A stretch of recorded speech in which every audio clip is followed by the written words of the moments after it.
Hey guys, it's Mr. Hing here. I hope you're all well. Today's lesson is compound interest. Okay, welcome back. Let's get into it. So, today, what we're going to be talking about is compound interest. I'm not sure how many parts I'm going to make to this topic of compound interest. Um, we'll see, I guess.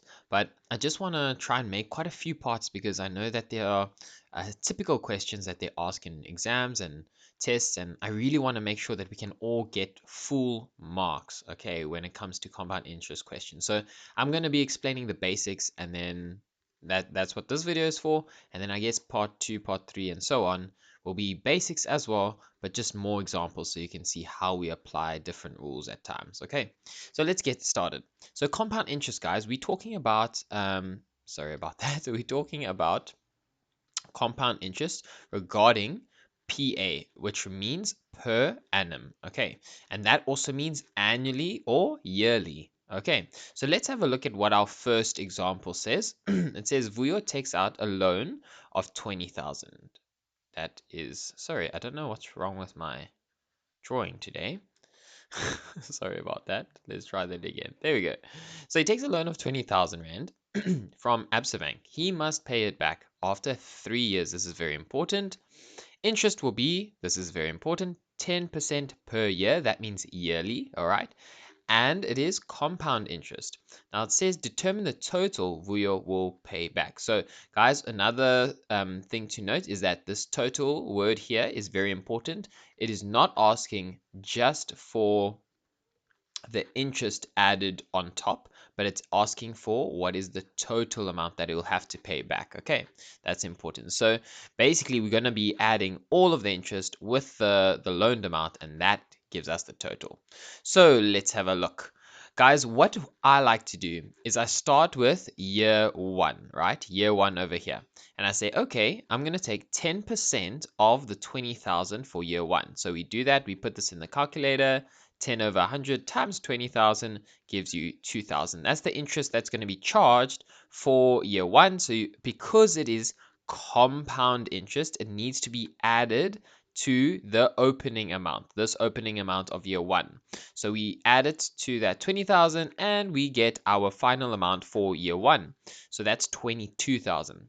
Then what happens, guys, for compound interest? This balance at the end of year one, you are going to charge interest on that amount, 10% of the 22,000. Okay, not on the 20,000 again, which happens in simple interest. So we're going to be charging 10%, but now it's on the 22,000. So put that in your calculator, you get 2,200 Rand, sorry. And again, because it's compound interest, we add it to the original amount that we started with in that year. So we do that quick sum there, put it in your calculator, and you get 24,200 Rand. And then while we're doing it one more time, because we're ending up on 3 years. So again, that last amount in year two, you bring it up and you say, okay, 10% of this amount now. So it's 10% of the 24,200.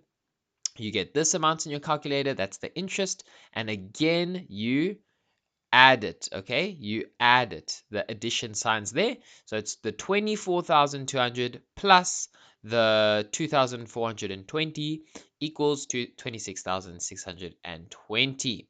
Right, and guys, that is everything included. He needs to pay this amount over here, 26,620 Rand. And guys, it's as basic as that. So I just want to do a quick recap what happened with compound interest in this example here. Remember, it is per year, so that is important, right? If it was biannually or quarterly, we will do something different, but yearly, this is what we do. So yearly is a really nice way of asking the question because it's pretty straightforward. And then when it's 10% compound interest, every time you do 10% for that year, for if it's yearly, then guys, remember it is on the compounded amount for the next year and the next year and so on. And then you get to your final amount after you completed the the amount of years. Okay, let's have a look at a second example over here. Oh, welcome to my black page around here. I haven't used that before. It looks pretty cool, I think. You can be the judge of that. Number two, let's have a look. So you invest now. So the first example, we were loaning and we saw how much we needed to pay back. And now what's happening is we are investing. So it's very similar. It's just now that there is money that is being accumulated that will be yours now. It's not money that you'll need to owe, but it's the same. It's the exact same concept actually. So let's pay attention. You invest 5,000 Rand. The investment earns 15%. Sorry, it's a bit blurry here. I don't know why. I think my scanner did something odd. Was having a nightmare. The investment earns is 15% per year, all right, and it's compounded yearly, all right. How much will the investment be worth in 3 years' time? So let's do that, guys.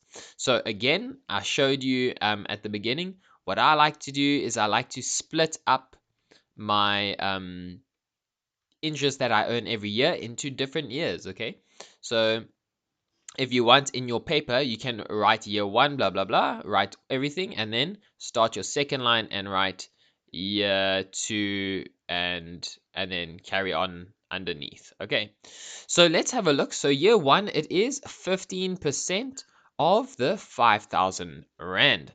So we say 15% times 5,000. This is the interest that you will be earning for year one. And remember, it is compound interest, so they're added, and this is how much you'll be um that's the balance at the end of year one, how much you'll be getting in total. But now, why this is important, why we add this, is because when we are working out the 15% of year two, we work it out on this amount, okay? The compounded amount, the amount with the interest and the opening balance. That was the 5,000. So then you do again 15% over here of 5,000.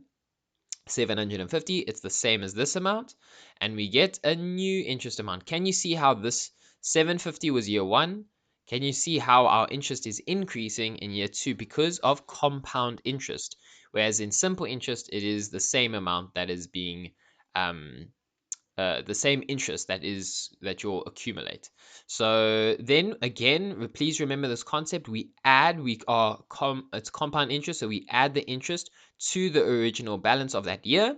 We get the next amount at the end of that year, so 6,612.50 Rand. And then again, when we work out 15%, we work it out on this amount. So 15% of 6,612.50 equals this amount, which is our new interest for year three. So can you see how it's jumping quite nicely? And then remember again, because compound interest, you do the addition over here and you add it to the opening balance, and then you get your final amount over here, which is 7,604.38 Rand. Okay, guys, so that is it for today. That is how we do compound interest regarding per annum, okay, yearly. Okay, so please go ahead, practice this, write this out, take notes, and try it out yourself, see if you can do it. And then I'll catch you in the next video, part 2, hopefully.